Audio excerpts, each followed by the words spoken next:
तर जय महाराष्ट्र भावांनो बहांनो, नेहमीप्रमाणे मी येत होतो आपल्या शेतामधून घरी. पोहोचलो मी माझ्या घरी. घरी आल्याच्या नंतर झालो फ्रेश आणि निघालो देवदर्शनासाठी.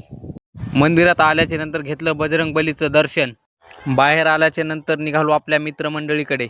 सगळे मित्रमंडळ एका ठिकाणी जमल्यावर आम्ही केली वर्गणी मागाय सुरुवात. वर्गणी मागून झाल्याच्या नंतर मी आलो आपल्या घरी. आपल्याला जायचं होतं आज परभणीला. मग काय, घासले नवे कपडे आणि निघालो घराबाहेर. बसलो गाडीवर आणि निघालो आपल्या मित्रांसोबत परभणीला. मग काय, आपण पोहोचलो पेडगावमध्ये.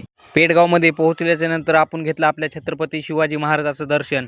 पेडगाव फाट्याला केलं बाय बाय आणि निघालो आम्ही परभणीकडं. तेवढ्यातच आपल्या परभणी महानगरपालिकेने केले आपले स्वागत. पोहोचलोत मग आम्ही आपल्या परभणीमध्ये. कामानिमित्त आम्ही पोहोचलो दत्तप्रयाग बँकेमध्ये आणि लगेच पोहोचलोत आम्ही पवार हॉस्पिटलमध्ये. तिथं पोहोचल्याच्या नंतर झाली भेट आपल्या मित्राची. मित्राला भेटून झाल्यावर आम्ही निघालो वसमत रोडकडं. मग काय, आम्ही आलो वसमत रोडला. वसमत रोडचं काम झाल्याच्या नंतर आम्ही आलो आपल्या शनिवार बाजारमध्ये. तिथं गेल्याच्या नंतर आम्ही घेतलं पारदेश्वर मंदिराचं दर्शन. सगळं काम झाल्याच्या नंतर निघालो आपण आपल्या घराकडे. पेडगाव फाट्यावर आल्याच्या नंतर आपण दिले आपल्या प्रथमेश भाऊला भेट. प्रथमेश भाऊला भेट दिल्याच्या नंतर आपण आलो पेडगावमध्ये. मग काय, पेडगावमधून निघालो आपण आपल्या गावाकडं. लगेच पोहोचलो आपण आपल्या गावामध्ये.